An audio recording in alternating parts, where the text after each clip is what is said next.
Hello बच्चों, the question is which of the following confirmation of n-butane has a centre of symmetry. तो इनमें से आपका centre of symmetry कौन किसके पास है? तो सेंटर ऑफ सिमेट्री एक ऐसा पॉइंट है, this is the point through which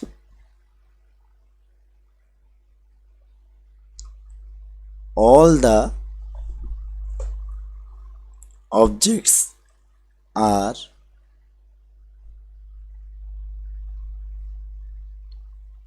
symmetrical. इसका मतलब क्या है? कोई भी पॉइंट, अगर हम एक टेट्राहेड्रल स्ट्रक्चर ड्रॉ करते हैं and this is above the plane अगर and this is below the plane अगर लेते हैं, सो स्पेशली अगर हम इसको ए लेते हैं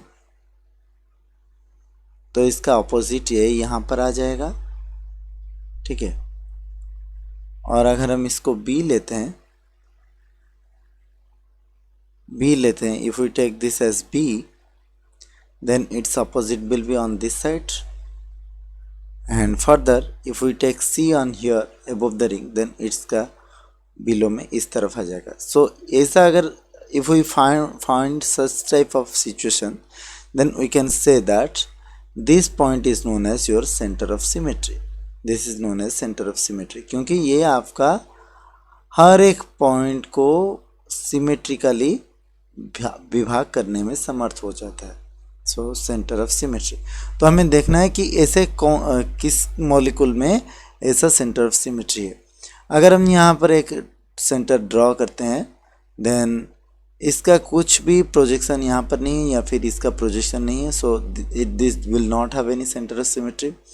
फिर इस मॉलिक्यूल का अगर हम सेंटर ऑफ सिमेट्री यहाँ पर लेते हैं तो बेसिकली यहाँ पर इसका प्रोजेक्शन जो है मिरर प्रोजेक्शन इस तरह आएगा, and the reflection of this will reflected here and the reflection of this through this point will reflected here. So on the you can think this is an octahedral shape, so here is a center of symmetry, we can represent as I. So there is a I center of symmetry। और यहाँ पर अगर हम बात करते हैं, then you can see that CH3 का यहाँ पर CH3 होना है, so यहाँ पर no center of symmetry such things।